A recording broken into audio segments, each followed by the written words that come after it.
tribunal, je vous le s'il vous plaît.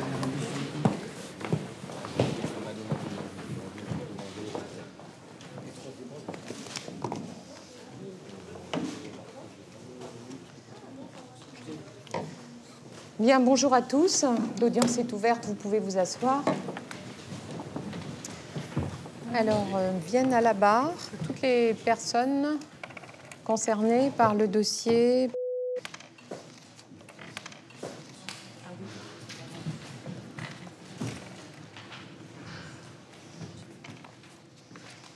Vos avocats sont tous présents dans la salle?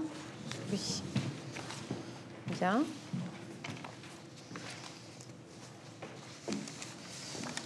Madame Michel. Oui, c'est moi. Bien, madame, vous êtes renvoyée devant ce tribunal pour avoir, au Lamentin et sur le territoire de la Martinique, courant 2002, en employant des manœuvres frauduleuses, à savoir l'obtention d'une attestation acédique, tromper l'acédique pour la déterminer à vous remettre des fonds, ceci pour un total de 26 197,56 €. Madame Marie-Catherine. À vous, il vous est reproché, en vertu de la même ordonnance de renvoi, d'avoir au Lamentin sur le territoire de la Martinique, courant 2002, en employant des manœuvres frauduleuses, trompé l'acédique pour la déterminer à vous remettre des fonds, ceci pour un total de 12 355,40 €. Monsieur Thierry. En fait, il vous est reproché la même infraction que j'ai déjà lue 2 fois, sauf qu'en ce qui vous concerne, la remise des fonds était d'un total de 30 778,11 €. Monsieur Gilles. À vous, monsieur, il est reproché d'avoir au Lamentin, sur le territoire de la Martinique, courant février 2001, et depuis temps non couvert par la prescription, été complice du délit d'escroquerie commis par François en signant sa lettre de licenciement, son certificat de travail, ainsi qu'en rédigeant et en signant son attestation acédique.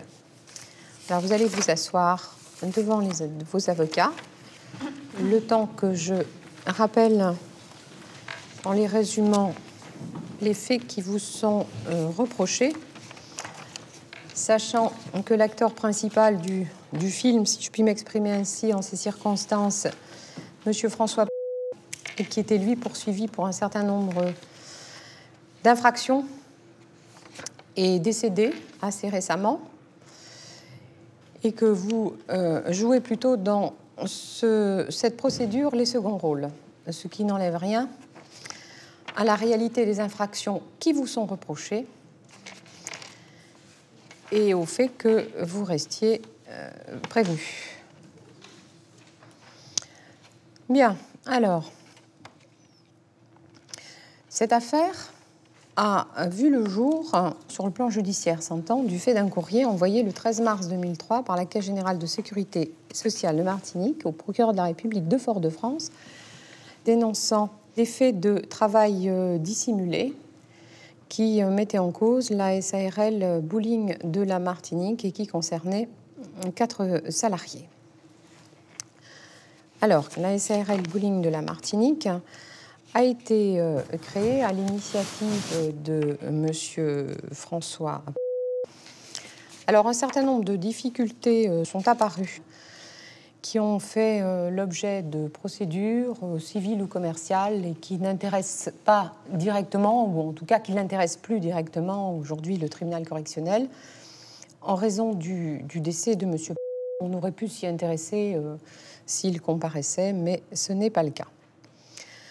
Ce qui reste aujourd'hui de ce dossier, c'est en définitive les infractions que j'ai reprises, qui vous concernent tous les 4, et qui finalement sont assez simples. Alors que vous n'étiez pas déclaré auprès de la Caisse générale de sécurité sociale de Martinique pour travailler ou avoir travaillé pour le compte de la SARL Bowling de la Martinique, d'une part, alors que celle-ci était déjà en état de, on va dire, de cessation de paiement, du fait de dettes commerciales, vous avez fait l'objet d'un licenciement dans des conditions qui, justement, vous sont reprochés aujourd'hui. Pourquoi? Parce que ce licenciement et la manière dont la lettre a été rédigée, puis l'attestation acédique, vous a permis à chacun de percevoir les montants que j'ai rappelés tout à l'heure. Madame, venez à la barre et donnez-nous vos explications.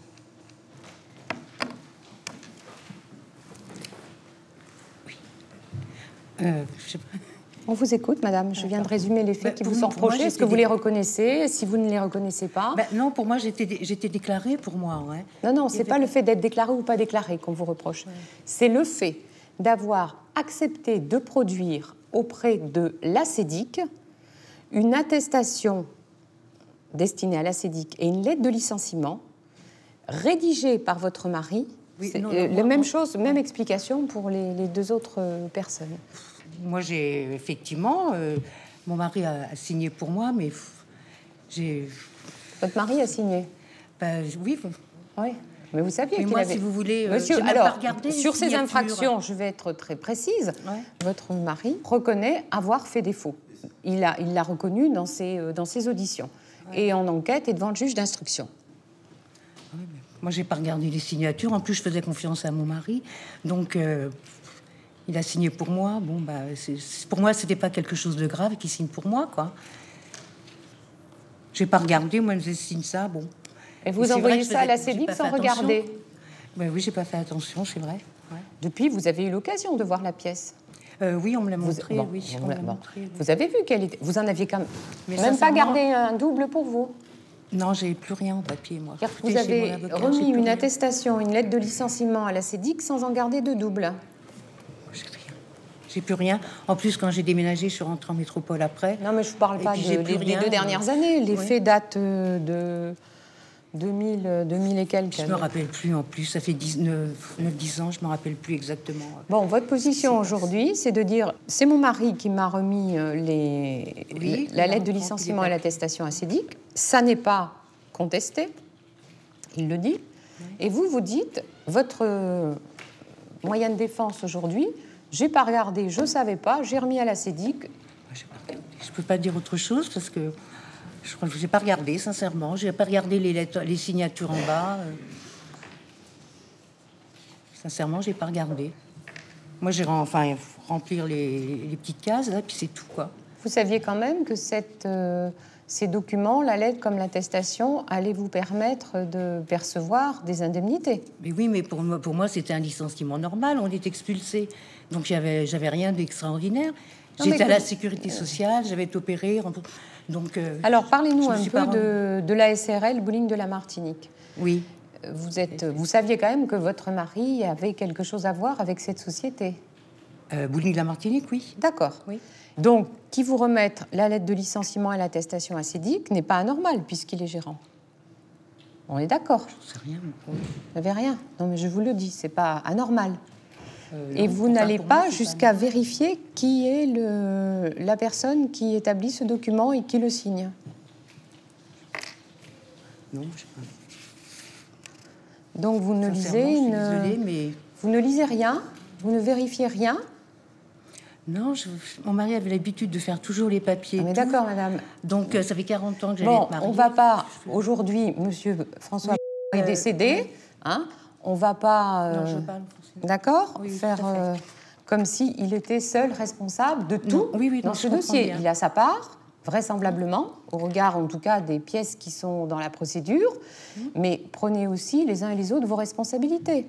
Mais oui, mais j'ai pas l'impression d'en avoir en fait, puisque moi je vous dis, j'ai rien fait. Pour moi, j'avais rien fait de mal, quoi. Si, non, oui, je comprends l'histoire de la signature que vous me dites. Vous avez, si on adopte votre version d'aujourd'hui, vous avez accepté de produire auprès des acédiques une pièce, 2 pièces, la lettre plus attestation, sans vérifier quoi que ce soit de leur contenu. Puisque vous nous dites, mais j'ai même pas fait attention à... C'est pour le moins ce qu'on peut vous reprocher. Oui, j'ai pas regardé les signatures, c'est vrai. Oui. D'accord? Oui, tout à fait. Alors, pour autant, est-ce que ça constitue une infraction? Si on adopte votre version, c'est le tribunal qui en décidera ensuite, mais bon, voilà. Donc, madame... Alors, revenons sur cette société. Vous y avez travaillé combien de temps? Disons, 95 à 2003, 8 ans. Qu'est-ce que vous y faisiez? Quelles étaient vos fonctions? Un peu tout, contrôle, serveuse. Quand on travaille au bowling, on est un petit peu polyvalent. On reçoit les clients, on fait C'est un bowling qui faisait bar et restauration. pas restauration, que Pas bar. On faisait des restauration. sandwichs, Ok. mais pas de restauration. Alors, quels étaient les horaires d'ouverture? 15 heures l'après-midi, 15 heures, oui, 15 heures jusqu'à 2 heures du matin. Oui, jusqu'à 2 heures du matin. Le dimanche, c'était minuit. Voilà. Et vous y travailliez sur un horaire plein temps? Non, pas plein temps. Pas plein temps parce que on se relayait déjà. Et puis, moi, je travaillais à peu près 4 soirées par semaine. Ou... on se relayait. Mais on n'avait pas d'horaire fixe. Quand il y a du monde, on est obligé de rester. Même si on ferme à 1 heure du matin, on ne jette pas les clients dehors. Donc, ça peut rester jusqu'à 2 heures. Ouais. Les règles de droit du travail, ça vous dit quelque chose? Mais... c'est vrai que c'est des métiers où il n'y a pas d'horaire. Ouais. Si, il y a des horaires. Enfin, il y a, en tout cas, le droit du travail s'applique dans les bowlings comme ailleurs, mais enfin, ça n'a pas l'air de vous avoir particulièrement intéressé. Non, parce qu'on a toujours Même travaillé. comme salarié. Ouais. Bien. Alors, on arrive au moment des faits. Vous disiez tout à l'heure, on a été expulsé. Est-ce que vous pouvez un peu nous parler de ça? Ben, on a appris un jour que le bowling allait fermer, on allait être licencié. Voilà. Bon. Alors, comment avez-vous été licencié? Il fermait le bowling, on a été licencié avec la feuille de chômage, et certificat de travail, etc. Voilà. Je vais peut-être vous parler de choses qui vous paraissent étranges, mais en droit du travail, puisque vous aviez un bulletin de salaire, un contrat de travail, même s'il n'était pas écrit. Bulletin de salaire, oui. Vous étiez, et votre employeur aussi, soumis à un certain nombre de règles. Un formalisme existe en matière de licenciement. Oui. Est-ce que cette procédure de convocation d'entretien préalable, d'entretien préalable, de respect des délais avant le départ de la lettre a été suivie? Non.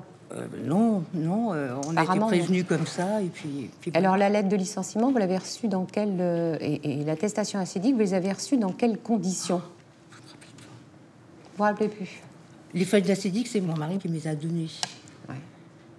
La lettre de licenciement aussi? Et bien, pareil, c'est lui qui me les a données. Mais il vous les a données main propre. D'accord, en main propre. Mais où? Je ne sais plus si c'était au bowling ou à la maison, je ne sais plus, là. Je ne me rappelle plus, là. Mais je ne sais pas quoi lui dire, moi. Est-ce que vous vous rappelez du motif de votre licenciement, celui qui était inscrit sur la lettre? On était expulsés. Non, mais c'était pour faute, c'était... on vous reprochait... Non, pas du tout. C'était un motif de licenciement. Je ne peux plus parler, c'est soit. Non, c'est parce qu'on était expulsés, donc le bowling fermait, donc on était licenciés, c'est tout. Pour quel motif? Je me rappelle pas. Là, c'est dit qu'on ne vous a pas versé des indemnités sans qu'il y ait un motif clairement avancé. Je me rappelle plus. C'est un motif économique, madame? Économique, je me rappelle plus. Bien. Des questions Je ne peux pas dire. Madame, donc vous avez bien travaillé? Oui. Est-ce que les sommes qui vous sont versées par les acédiques sont les suites normales d'un licenciement? Oui, pour moi, oui. D'accord. Pour moi, oui. D'accord. Ouais. Donc, les sommes qui vous sont versées n'ont pas été une escroquerie. C'est de l'argent qui vous était réellement dû. Mais oui, pour moi, la feuille avait été normalement envoyée. J'avais mal... Donc, c'était normal pour moi. Ça ne m'est même pas venu à l'idée. En plus, comme j'étais persuadée d'être déclarée, ça m'a pas... Pour vous, tout était normal. Oui, et donc, je ne me suis pas inquiétée. Hein. D'accord. Je ne me suis pas inquiétée. Une question, si vous le permettez. Monsieur. Si vous avez fini, excusez-moi. Ah non, mais je vous en prie. Vous étiez au courant que monsieur était interdit de gérer depuis 2001? Non.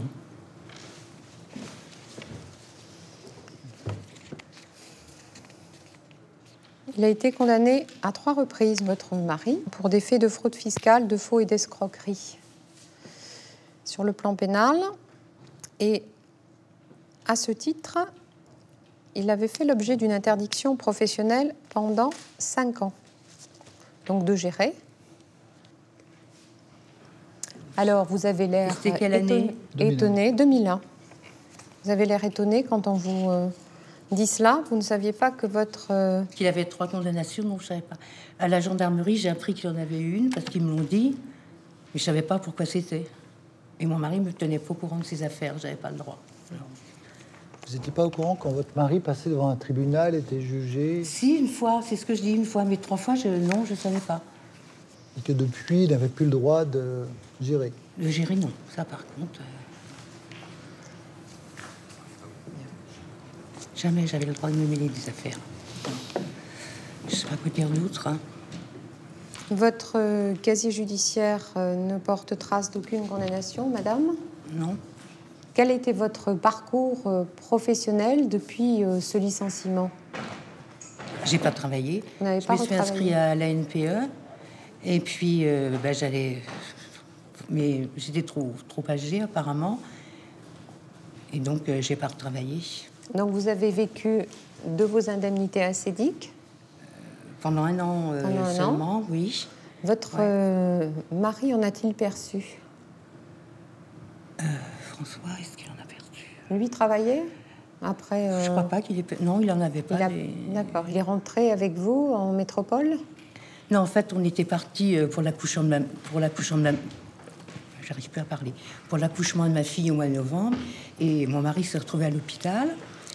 On a découvert qu'il avait un cancer. Et donc, il est décédé 4 mois après. Voilà. Donc, lui, il n'est pas revenu ici. Et moi, je suis revenue ici pour partir, puisque je pouvais plus payer le loyer, je pouvais plus tout ça, quoi.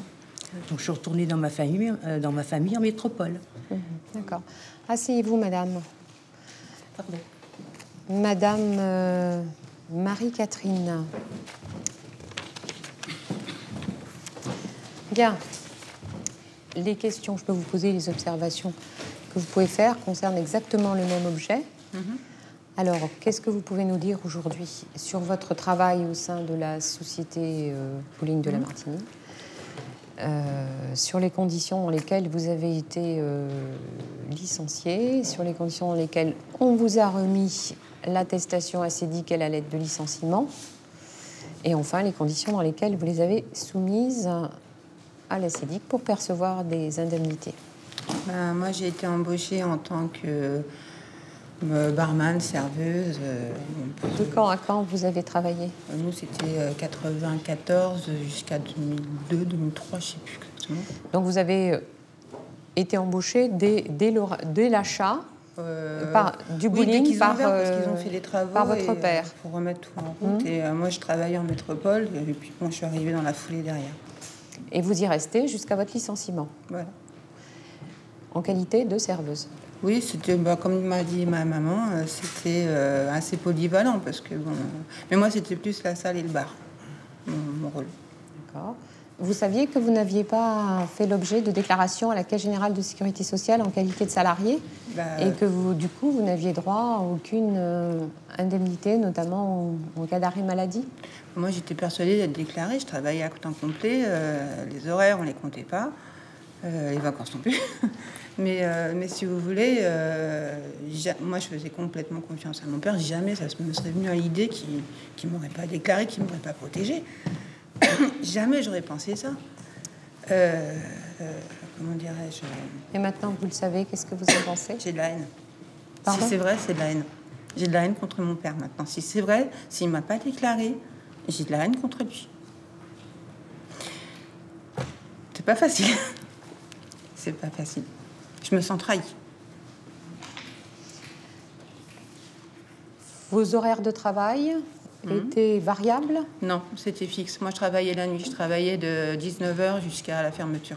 D'accord, jusqu'à 1h, 2h du matin? Oui. D'accord. Donc la société connaît des difficultés, on en a parlé, notamment du fait de dettes commerciales. Dites-nous comment s'est passé pour vous cette période, comment vous avez vécu cette période et dans quelles conditions, je vous l'ai demandé tout à l'heure, vous ont été remis les documents qui vous ont permis de percevoir les indemnités acédiques. Moi, je me rappelle du jour où on allait pour aller travailler au bowling. Et là, on a trouvé porte close avec les banderoles, enfin, vous savez, les... Bref. Et donc, mon père nous a appelés dans la foulée en nous disant que le bowling avait été fermé par décision judiciaire. Alors, il vous a appelé, il était où? Physiquement, concrètement? Je m'en rappelle plus, je sais plus. Nous, on était...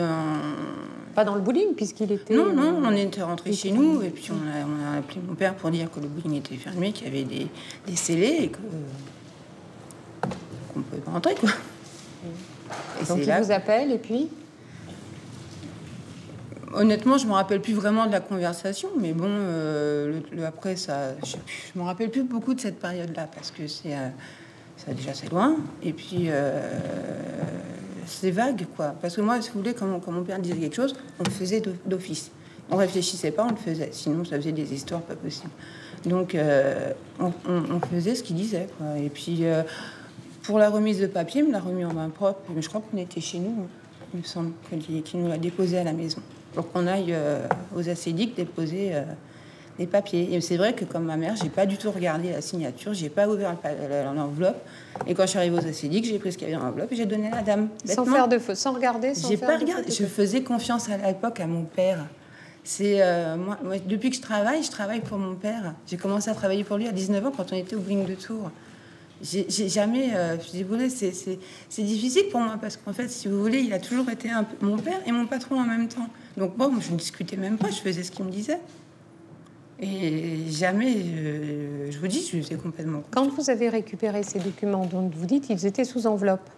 Oui, enfin, les enveloppes, elles n'étaient pas fermées, scellées, elles étaient ouvertes. Effectivement, j'aurais pu regarder et m'intéresser au papier, mais même pas. Sur le coup, je n'ai même pas regardé. Quand vous apprenez que vous êtes interpellé par les enquêteurs et que vous êtes interrogé, à quoi vous pensez? C'est un choc. J'ai pas compris pourquoi j'étais. Au début, je pensais être convoquée comme témoin, et je me retrouve en garde à vue. Ça a été le choc de ma vie. Je crois que même à l'heure actuelle, je m'en suis pas encore remise. En plus, je savais pas si les gendarmes me disaient la vérité, ce qui était vrai, ce qui était faux. J'étais complètement paumée, complètement. Et le problème, c'est qu'il y a les 3/4 des informations qu'on me demandait, j'étais même pas au courant. Je savais pas. Alors c'était encore plus problématique parce que je les avais encore plus sur le dos.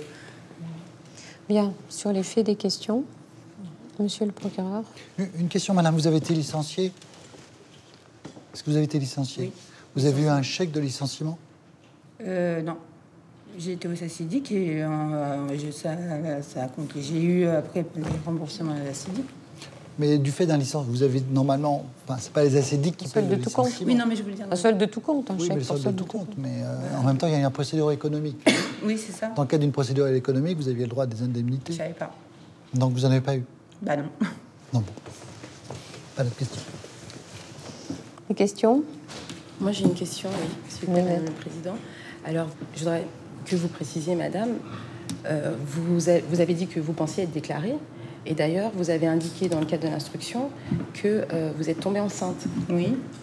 Est-ce que vous avez perçu des indemnités de la sécurité sociale? Oui, tout à fait, j'ai eu aucun problème. Donc, pour moi, ça coulait de source que j'étais déclarée. De la même manière qu'on peut s'étonner que la CEDIC ait versé des indemnités sans aucune difficulté, alors qu'il n'y avait pas eu de paiement des cotisations. Mais parce que dans les caisses, que ce soit la Caisse générale de sécurité sociale comme la CEDIC, et il n'y a pas de lien entre, d'une part, le service qui enregistre les cotisations et celui qui verse ce qui est dû. Voilà. J'ai pas dit que c'était normal, mais j'ai dit que je constate.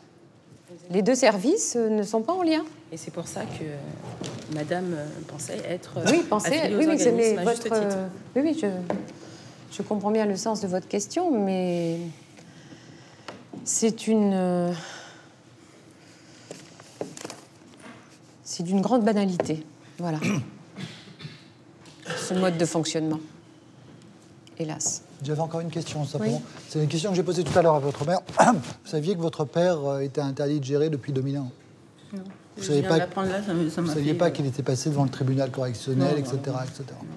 Non. Pour lui, tout allait toujours bien. Donc, je peux pas... J'en savais rien. Pas d'autres questions. Bien. Alors, s'agissant des éléments, si plus personne n'a de questions sur les faits, de personnalité, le casier judiciaire de madame est vierge de toute condamnation. Que faites-vous depuis ce licenciement, madame? Moi, je me suis retrouvée donc au chômage, à NPE, toujours. J'ai essayé de faire des formations parce que je ne trouvais pas d'emploi. En bowling de Martinique, il n'y en avait qu'un. Donc, moi, je suis spécialisée là-dedans, mais bon, comme il n'y en a plus, j'ai essayé de chercher ailleurs, mais bon, pas évident. J'ai essayé de faire dans la mosaïque, j'ai essayé de faire plein de trucs. Bon, ça n'a pas marché parce que, bon, on est en crise. Donc, vous n'avez pu retrouver d'emploi de salaire fixe, non, jamais, non. Donc, de quoi vivez-vous? Mon mari étant artisan, on vit avec ça et moi, je continue à chercher de mon côté. Vous avez des enfants? Oui, j'ai une fille. Une fille? De quel âge? 11 ans maintenant. Bien, merci madame, asseyez-vous. On va entendre votre mari, monsieur Thierry. Venez à la barre. Oui. Bien, vous êtes concerné par la même prévention que votre épouse et votre belle-mère. On vous écoute, monsieur. Peut-être répéter, mais bon, pour moi, c'est pareil. Je pensais être déclaré. Et j'avoue que j'ai jamais regardé la feuille d'Acédic. Je l'ai eu dans mes mains, mais j'ai pas regardé qui c'est qui l'avait signé. Quelles étaient vos fonctions au sein de la société? J'étais, entre parenthèses, directeur, c'est-à-dire je m'occupais de l'accueil, du bar, leur approvisionnement, je m'occupais de l'entretien des pistes, des machines. Voilà, en gros. Et de quelle date à quelle date? De 94 à la fermeture du...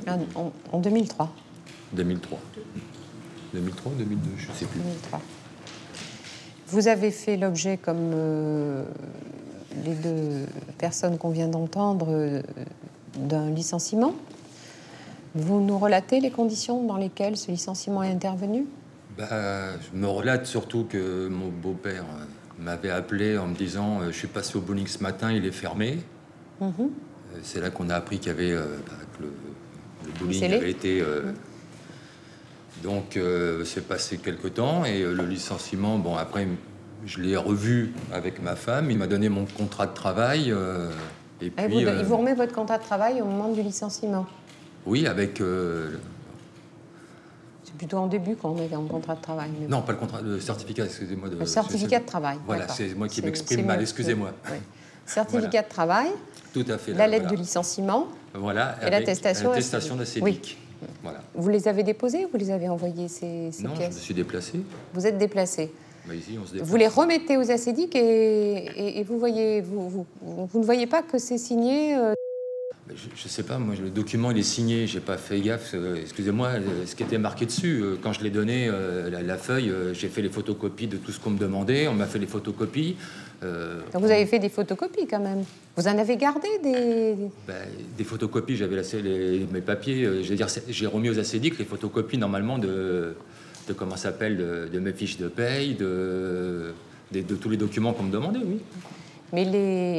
Mais cette feuille jaune, il la garde aux Acédic, je ne sais pas. D'accord, mais vous, c'est quand même la feuille jaune, comme vous dites, c'est quasiment l'attestation, le document le plus important pour percevoir les Acédic. Sans elle, sans sa remise, vous ne percevez rien.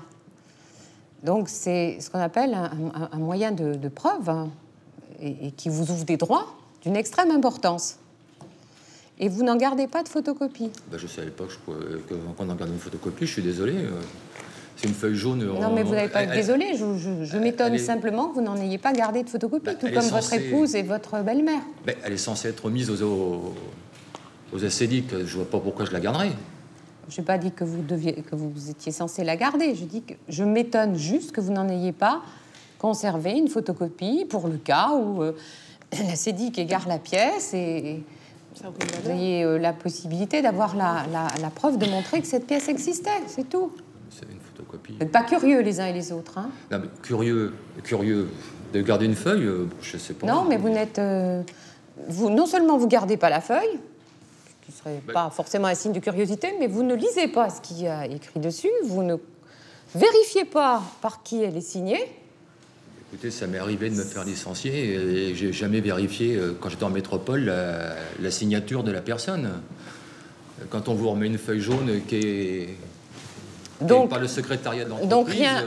Donc peut-être rien d'étonnant à ce que finalement vous comparaissiez aujourd'hui devant ce tribunal, puisque apparemment rien ne vous intéresse. C'est pas que rien ne m'intéresse. C'est comme quand votre comportement me fait penser à celui de quelqu'un qui signe sans regarder ce qu'il signe, et puis qui après se trouve obligé et s'étonne des obligations qui lui tombent dessus. Moi je suis pareil, j'ai travaillé au bowling, j'aimais pas compter mes heures et tout, donc pour moi c'était tout à fait logique. J'ai pas... Et les feuilles en plus ont été transmises je crois par les acédiques, donc c'est pas des feuilles qui ont été fabriquées, donc je sais pas, pour moi ça me semblait logique. Je n'ai pas trouvé...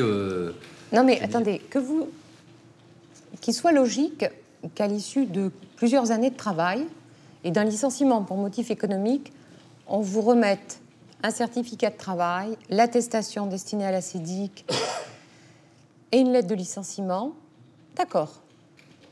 Par contre, ce qui est moins logique, je n'ai pas dit que ce n'était pas crédible, j'ai dit que ce qui est moins logique, c'est que vous ne prêtiez pas attention à ce qui est noté sur ces documents.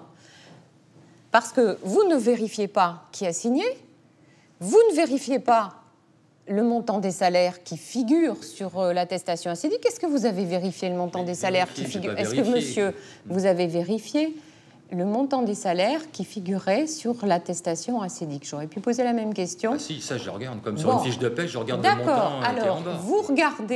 vous regardez sur l'attestation acédique le montant des salaires reportés par votre employeur. Vous avez raison de regarder, puisque c'est à partir des montants reportés que l'acédique va calculer vos droits.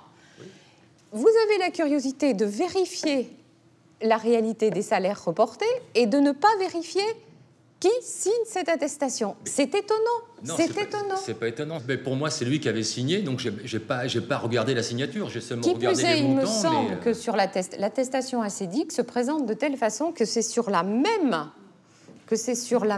feuille que figure, c'est au recto de la fameuse feuille jaune, que figurent à la fois les salaires et le...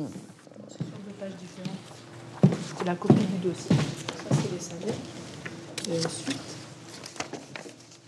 Vous vous rappelez de...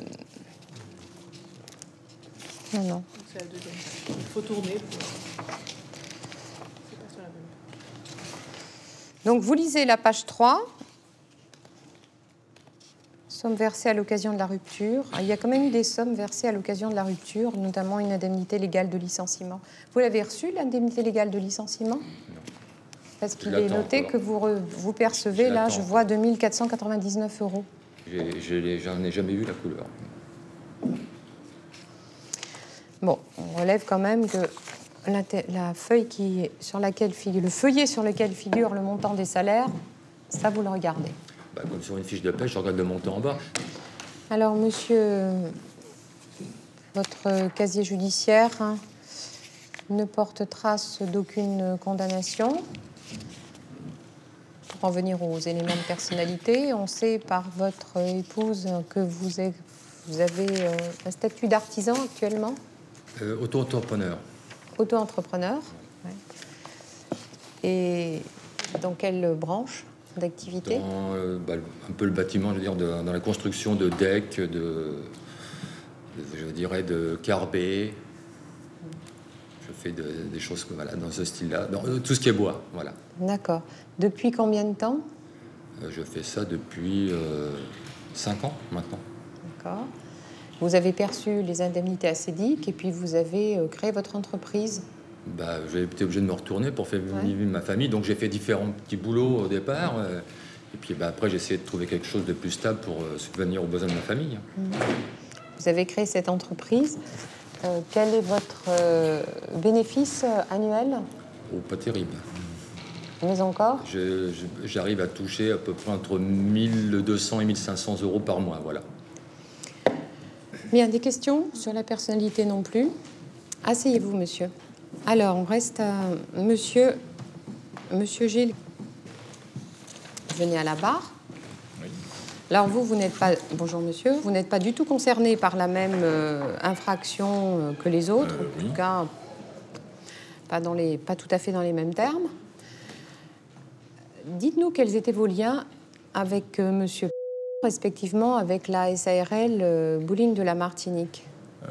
Avec la bowling de la Martinique, j'avais aucun lien du tout avec lui, au niveau du bowling de la Martinique. Et moi, c'était le beau-père de mon frère, D'accord. tout simplement. Alors, on va aller droit au but. Oui. Hein. Vous savez que monsieur François, lorsque les choses ont mal tourné pour lui et pour sa société, a produit auprès de l'ACEDIC des documents provenant de 3 sociétés différentes aux fins de pouvoir percevoir des indemnités. Il en a produit pour le compte SARL Bowling de la Martinique. Il en a produit pour le compte d'une entreprise qui était censée faire de l'importation et de la commercialisation de vins des Pays de Loire, qui s'appelle SARL Inter-Exter Antilles. Et enfin, il a produit des attestations ACEDIC pour le compte d'une société dans laquelle j'étais gérant. Vous avez quelque chose à voir. Oui, tout à fait. Vous en étiez gérant. Et vous savez aussi que ce qui vous est reproché... Oui. Enfin, ça serait d'avoir... Ce qui vous est reproché, c'est d'avoir... fourni une feuille, rempli, signé voilà, les documents tout à fait, qui lui permettaient à lui, qualité de salarié, de percevoir des indemnités ACEDIC, oui, sachant, et vous l'aviez dit pendant l'enquête, que vous n'aviez jamais travaillé pour moi. Travaillé pour vous. Oui, donc aucun lien, a priori, sinon, comme vous l'avez rappelé, que vous êtes le frère de son gendre. Le frère de son gendre, tout simplement. C'est ça. Voilà. Bon. Alors, vous avez... D'abord, quelle est votre position à présent sur les faits qui vous sont reprochés? Est-ce que vous les reconnaissez ou est-ce que non, parce que moi, je n'ai jamais embauché monsieur François. Donc, je ne vois pas pourquoi j'aurais fourni des documents s'il n'avait pas travaillé pour moi, quoi. Alors, vous savez qu'il y a une expertise graphologique dans ce dossier. Bah oui, je sais, mais j'ai jamais vu ces documents, moi, personnellement. On ne les a jamais montrés, donc... Expertise graphologique qui vous désigne comme étant... oui, c'est ce qu'on m'a dit, mais c'est pareil, c'est le juge qui me l'a annoncé. Le rédacteur et le signataire de tous ces documents. Ah oui, mais c'est... Moi, je peux même pas vous dire, je les ai jamais vus, ces pièces-là, madame le juge. Il suffisait de demander, Dieu sait que ça se fait, cette juridiction, copie du dossier.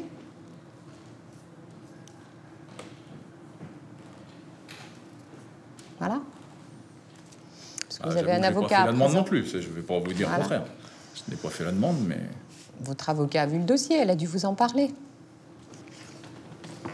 Je plaiderai. Pardon? Moi, je plaiderai sur cet élément. Voilà, vous êtes mis en cause par 2 personnes. Oui. Et vous dites, c'est pas moi. Je peux pas, je sais qu'on m'a montré des documents avec... enfin, des documents chez le juge, pas spécialement ces documents-là. D'autres, comme quoi on avait à la base imité ma signature, on m'a demandé de reconnaître. J'ai dit, il y a des... Oui, effectivement, ça pourrait être moi, ça ressemble à ma signature.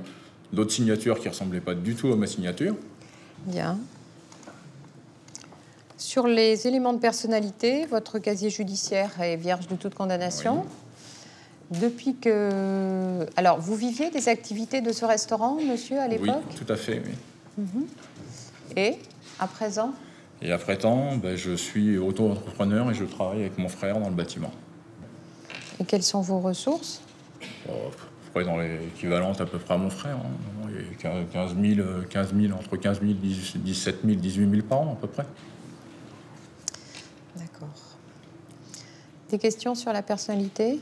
Non? Peut-être encore quelques mots sur vos Votre statut personnel, vous êtes marié, vous avez des charges de famille? Célibataire, sans enfant, et à l'heure actuelle, je vis chez mon frère et ma belle-sœur depuis 1 an. D'accord. Bien. Eh bien, asseyez-vous, monsieur. Merci. Donc, on a une constitution de partie civile.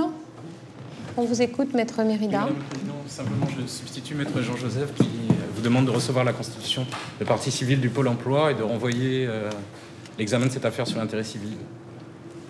Simplement ce que j'avais à D'accord. vous dire. Merci, Maître Mérida. On vous écoute dans vos réquisitions, monsieur le procureur. Oui, Madame la Présidente. Madame la Présidente, Madame, Monsieur du tribunal, je ne serai pas très long dans mes réquisitions. La difficulté qui se pose dans ce dossier, et les concernant les 4 personnes qui sont devant vous aujourd'hui, 3 d'entre elles en tout cas sur la partie acédique et les attestations pour le bowling de Martinique, c'est que les attestations qui étaient signées n'étaient pas signées du disparu, qui, de fait, en tout cas, et de droit pour eux, si on suit leur logique, était le gérant, étaient signées d'un monsieur qui avait été gérant de la société jusqu'à la fin des années 90, je crois 99 ou 97 de mémoire. Oui. Donc, la personne qui signait ces documents n'avait pas le droit. Alors, on pourrait se dire, c'est peut-être une erreur, une malencontreuse inadvertance, ou je ne sais quoi encore en la matière. Les choses sont plus compliquées.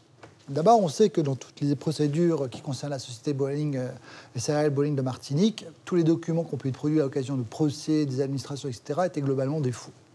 La société, et en tout cas M. François, s'était spécialisé dans la fabrication du faux. Ou du faux ou de la fausse déclaration. Surtout, ce qui est intéressant dans ce dossier, c'est qu'on sait que depuis 2001, monsieur est interdit de gérer. Alors, c'est là où je dis les histoires de famille sont curieuses. Vous avez votre mari qui passe devant le tribunal correctionnel 3 fois. Je dis bien 3 fois dans la même année en 2001. Pour fraude fiscale, fraude en tout genre, etc. Où il est condamné à une peine pénale importante, d'une part, et surtout à une interdiction GL. Vous avez son épouse qui vous explique « Je n'étais pas au courant que mon mari avait été jugé à 3 reprises par le tribunal correctionnel. » La fille non plus. Parce que c'est ça la ligne de défense qu'on fait aujourd'hui. C'est tout le monde joue l'ignorance complète. Alors je veux bien que comme monsieur est décédé aujourd'hui, il est aisé de dire que globalement c'est lui le responsable de tout, mais quand même, il faudrait peut-être arrêter de penser que globalement un tribunal peut croire à peu près tout et n'importe quoi. La question qui se pose aujourd'hui, c'est de dire, mais pour avoir leurs droits, ils savaient très bien qu'il fallait faire une chose. Il fallait sortir des faux. Ils savaient très bien que si on sortait un document du disparu, ça ne valait plus rien. Parce que depuis, globalement, le 1er janvier 2002, il n'a plus le droit de rien de signer. Donc les faux. S'il n'y avait pas les faux, il n'avait rien. Donc là, aujourd'hui, la question qui se pose pour son épouse, qui elle, manifestement, dans ses déclarations, en tout cas, c'est ce qu'elle essaie de vous faire croire, elle est au courant de rien, elle sait très bien une chose, c'est que sans ça, elle n'avait rien. Sa fille est exactement dans la même situation. Sans ça, il n'avait rien. Pas de faux, pas d'indemnité. Donc, pour ma part, s'agissant de réquisition de fonds, outre la culpabilité, je requiers pour chacun, et là, en prenant en compte la distance et le contexte, je requiers pour chacun d'entre eux, en tout cas pour Madame mère, Madame fille, et Monsieur Thierry pour les faits de salarié, une peine de 4 mois d'emprisonnement avec sursis, et pour Monsieur Gilles, une peine de 2 mois d'emprisonnement avec sursis. Merci, monsieur le procureur, pour ces réquisitions. Alors, la défense, dans l'ordre qui vous conviendra. Mesdames, messieurs. J'interviens aux intérêts de monsieur Gilles. Donc, il est reproché effectivement à monsieur d'avoir aidé monsieur François en signant 3 documents. Je dois rappeler effectivement que dans ce dossier, monsieur Gilles n'était pas assisté lors de l'instruction et peut-être effectivement il aurait pu demander une contre-expertise puisqu'il n'était pas d'accord avec les conclusions de l'expert. Il ne l'a pas fait, mais je pense qu'aujourd'hui, ce ne sera même pas nécessaire, compte tenu des éléments que je développerai dans le dossier. Vous constaterez effectivement que cette expertise ne pourra absolument pas être prise en compte par votre tribunal. Alors, monsieur, lorsqu'il a été interrogé tant en garde à vue, mais aussi devant le juge d'instruction, il a indiqué qu'il n'avait effectivement signé aucun des documents qu'on lui reprochait d'avoir signé pour permettre à monsieur qui est décédé d'escroquer les acédiques. En tout cas, une expertise graphologique est diligentée par le juge d'instruction et l'expert qui a été interrogé conclut sans équivoque, et c'est là le plus important, c'est que l'expert dit que la signature qui se trouve sur les statuts de la Sarl inter, exter, Antilles est la signature de M. Gilles. Or, et cela, vous devez absolument prendre cet élément-là en compte, M. François, tout au long de l'instruction, a toujours indiqué qu'il était le seul à avoir signé ce document. Dans l'ordonnance de renvoi, effectivement, il est indiqué, il reconnaissait avoir signé lui-même les statuts de la Sarl inter, exter Antilles et fait usage de ce faux en l'espèce en déposant ces statuts au registre du commerce et des sociétés de Fort-de-France en vue d'obtenir l'immatriculation de cette société. Alors voilà quelqu'un qui est renvoyé par le juge d'instruction sur la base de ces déclarations, parce qu'il a toujours indiqué qu'il était le seul auteur de cette signature devant votre juridiction pour avoir fait ce faux. Et en même temps, vous avez une expertise graphologique qui dit non, c'est la signature de M. Gilles. Alors, comment pourrez-vous vous baser sur cette expertise graphologique pour aujourd'hui condamner cet homme pour avoir été complice de l'escroquerie de M. François? Alors, je plaide pour sa cause la relaxe pure et simple. Et effectivement, je vous demande d'écarter les conclusions de cette expertise graphologique qui me semble effectivement être une expertise qui ne peut être prise en compte dans ce dossier. Ce sont les observations que j'avais à faire dans l'intérêt de M. Gilles. Oui, merci, Maître Vadeleux. Qui prend la parole ?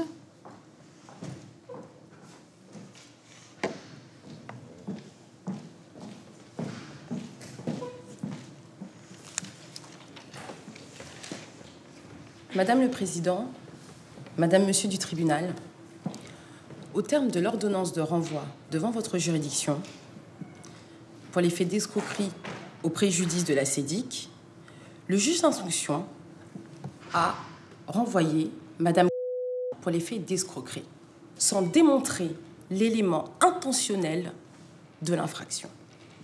Dans cette affaire, il s'est simplement contenté de dire que Madame ne pouvait pas ignorer que l'attestation assédique qui lui a été remise avait été signée par monsieur qui n'avait pas vocation à signer cette attestation assédique. Mais cette attestation assédique, comme elle vous l'a dit, lui a été remise par son père. Et comme elle vous l'a dit, comme ça ressort du dossier, elle a toujours travaillé pour son père. Depuis qu'elle a l'âge de travailler, elle travaille pour son père. Donc, a priori, elle n'avait pas de raison de douter, de se méfier, de contrôler cette signature. Est-ce que c'est si invraisemblable? Je ne pense pas. Surtout que, comme je vous le dis, il n'y avait pas d'éléments, pas d'événements précédents qui auraient pu lui mettre la puce à l'oreille, si je peux me permettre cette expression. Parce que quand vous lui avez posé la question, est-ce qu'elle pensait être déclarée? Elle vous a dit oui, j'ai été déclarée. Et d'ailleurs, elle est tombée enceinte. Et elle a perçu des indemnités de la sécurité sociale, ce qui démontre, pour elle en tout cas, parce qu'on reste sur l'élément intentionnel, c'est-à-dire sa connaissance du caractère frauduleux. Est-ce que, à ce stade-là, on peut considérer qu'il y a un élément qui lui permet d'avoir des doutes sur le document que lui remet son père au moment où elle est licenciée? Donc, cette absence de contrôle de l'attestation assédique ne constitue pas en elle-même l'élément intentionnel de l'infraction. En réalité, le juge d'instruction aurait dû rendre à l'égard de Madame une ordonnance de non-lieu. Et en plus, il aurait dû la considérer comme victime. Parce que c'est là son vrai statut. Elle a été victime de travail dissimulé. Mais au lieu de ça, elle est poursuivie, soit pour complice, soit pour tentative, soit pour escroquerie, alors que dans cette affaire, elle ne subit que des préjudices. Le choc, en premier lieu, de la trahison de son père. Ensuite, le choc de la garde à vue. Encore, celle de l'audience. Donc, compte tenu de tous ces éléments, et notamment le plus important, l'absence d'éléments intentionnels, je vous demande de rétablir la vérité dans cette affaire, de constater qu'il ressort du dossier de l'instruction à la barre que Madame ignorait le caractère falsifié de l'attestation acédique et donc de la relaxer des chefs de la poursuite. Merci, Maître Viagbo. Madame le Président, Monsieur, Madame du tribunal, j'interviens dans l'intérêt de Monsieur Thierry qui, dans ce dossier, est poursuivi, pour faire simple, escroquerie aux acédiques, c'est-à-dire qu'il aurait employé des manœuvres frauduleuses pour obliger les acédiques à lui verser des sommes qui étaient indues. Or, à l'instar de ce que vient de vous dire ma consoeur, dans cette affaire, en ce qui le concerne, la preuve n'est pas rapportée, ni de l'intention frauduleuse, ni des manœuvres frauduleuses qui auraient été employées par monsieur à des fins de se faire remettre des fonds qui ne lui étaient pas dus. On vous dit simplement que du fait de son lien de parenté, monsieur était le gendre de monsieur François, il ne pouvait pas ignorer. Bien sûr que si, il pouvait l'ignorer, Madame le Président. Et vous avez tenté de faire dire à monsieur Thierry des choses qu'il ne pouvait pas dire. Parce que quand on lui remet une attestation acédique à un salarié quelconque, n'importe lequel, que va faire le salarié ? Il va vérifier les salaires, effectivement, et il va remettre cette attestation acédique. Pour lui, il sait qui est son employeur lui remet l'attestation acédique, il vérifie le montant des salaires, il ne va pas vérifier qui a signé, puisque pour lui, c'est forcément monsieur qui a signé. Il n'y a pas de doute. Il ne savait pas, monsieur le procureur a essayé de laisser penser qu'il pouvait savoir qu'il y avait une interdiction d'exercer, donc c'est la raison pour laquelle son nom ne pouvait pas apparaître sur l'attestation acédique, mais personne ne savait, même pas sa propre épouse. Donc comment le gendre aurait pu savoir que ce dernier avait une interdiction d'exercer? D'autant plus que quand on lui remet cette attestation acédique, pour lui, elle est de droit, puisque le licenciement n'est pas un licenciement de complaisance, puisque le bowling ferme. Il y a une raison réelle et sérieuse de son licenciement. Motif économique, fermeture définitive de l'établissement. Il a travaillé pendant 6 ans, il avait un poste, il avait des bulletins de paie. Donc pour lui, la situation est normale. C'est ce que tout le monde vous a dit aujourd'hui. Pour nous, c'était normal. Et c'est d'autant plus normal qu'on travaillait en confiance. On était en famille. Donc on avait d'autant moins de raisons de douter. Quand on dit que c'est du fait du lien de parenté qu'il ne pouvait pas ignorer, moi je renverserai cet argument en disant que c'est justement parce qu'ils travaillaient en famille qu'ils ne se sont pas posés davantage de questions. Peut-être que si ça avait été des étrangers les uns aux autres, ils se seraient davantage posé des questions, mais ils étaient en famille, ils travaillaient en famille. Donc monsieur, en toute bonne foi, a remis son attestation acédique en pensant il avait légitimement le droit de percevoir ses acédiques. Un salarié lambda qui n'aurait pas vérifié la réalité du signataire de son attestation acédique, on ne viendrait pas lui reprocher. Alors pourquoi venir reprocher à monsieur Thierry sous prétexte que celui qui a fait cette falsification était son beau-père? On ne peut pas demander plus. Il ne peut pas avoir une responsabilité pénale accrue, aggravée, sous prétexte que la personne qui lui a remis cette attestation acédique était son beau-père. Donc vous voyez bien que vous n'avez aucun élément permettant d'entrer en voie de condamnation. Donc je vous demanderai simplement, purement et simplement, de relaxer monsieur Thierry des chefs de la prévention, parce que vous n'avez pas les éléments pour le condamner, tout simplement, Madame le Président, Monsieur et Madame le tribunal. Merci, Maître. Nous vous écoutons, Maître Sénard. Oui, Madame le Président, Madame, Monsieur du tribunal, ça n'est pas parce que nous sommes dans le cadre d'une famille que d'un seul coup, les éléments de preuve doivent être occultés. Ça n'est pas à Madame d'apporter la preuve que son mari ne lui a pas parlé du fait qu'il lui était interdit de gérer. Il me semble jusqu'à présent que les décisions des tribunaux correctionnels sont notifiées, quand ils sont présents d'ailleurs, à ceux qui font partie de la procédure, les prévenus, et non pas à la famille. Et je me rappelle l'adage de Loisel qui disait en matière de mariage, trompe qui peut, non pas pour dire qu'il y avait une tromperie graveleuse, mais pour dire que quand on était dans le cadre du mariage, on essayait de se présenter sous le meilleur jour possible. Ceci étant dit, vous avez cette personne qui a travaillé, mais alors je voyais ce qu'elle avait mentionné au niveau du travail. Elle était directrice animatrice, ce qui englobe un peu tout. Ménage, service, accueil de clients, accueil de soirée et bien d'autres. Voilà une personne qui vient à la barre vous indiquer « mais moi, je ne comptais pas mes heures. C'est une salariée ». Quel est l'élément générateur des indemnités et des allocations chômage? C'est le fait d'avoir travaillé. Est-ce que parce qu'une entreprise ne va pas déclarer ses salariés, on va leur interdire de toucher les allocations chômage? Mais ce sera absolument épouvantable. Parce que les 10 salariés auraient eu une double peine. Et sur le plan du droit social, Dieu merci, on en est encore au fait que quand un employeur ne déclare pas sa salariée, c'est l'employeur qui est responsable. Même quand des entreprises déposent le bilan et qu'elles n'ont pas les moyens de régler les salariés, il a même été prévu l'assurance garantie des salaires, les AGS. Donc, il ne faut pas faire grief à des salariés d'un certain nombre de manquements de leur employeur.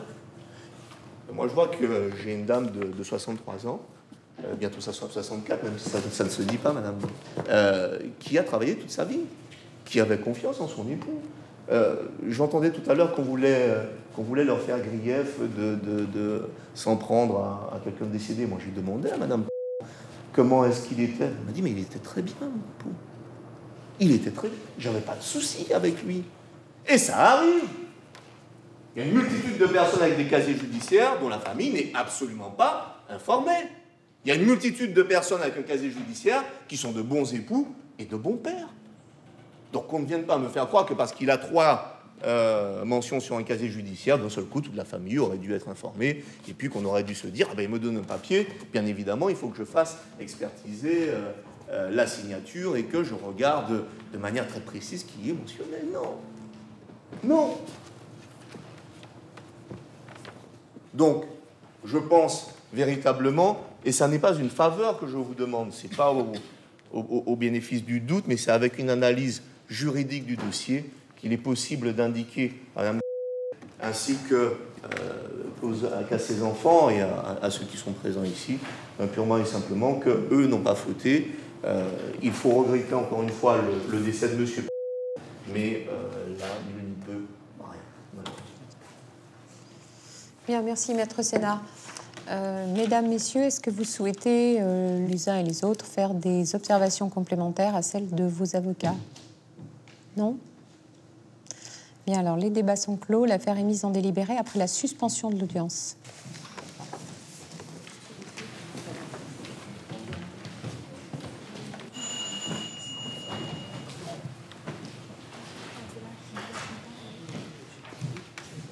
Bien.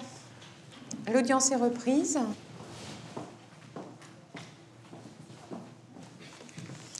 Après en avoir délibéré, le tribunal a décidé de prononcer une relaxe générale, considérant que sur les chefs d'escroquerie, les manœuvres frauduleuses des 3 personnes concernées n'étaient pas suffisamment caractérisées, et pour vous, Monsieur Gilles, en considération que l'expertise graphologique, du fait des remarques pertinentes relevées par la défense, n'était pas suffisamment probante pour entrer en voie de condamnation à votre égard. Voilà. Vous n'êtes pas à l'abri d'un appel de la partie civile qui, du coup, se trouve recevable mais débouté, et du parquet. 10 jours pour tout le monde. Voilà. Est-ce que vous avez relevé l'extinction de l'action publique? Extinction de l'action publique pour monsieur François, cela va de soi, puisqu'il est décédé. Voilà. C'est tout pour ce soir. Monsieur le procureur, à cette heure avancée de la journée, avez-vous d'autres réquisitions? Je n'ai pas d'autres réquisitions, Madame la Présidente. Eh bien, l'audience est levée.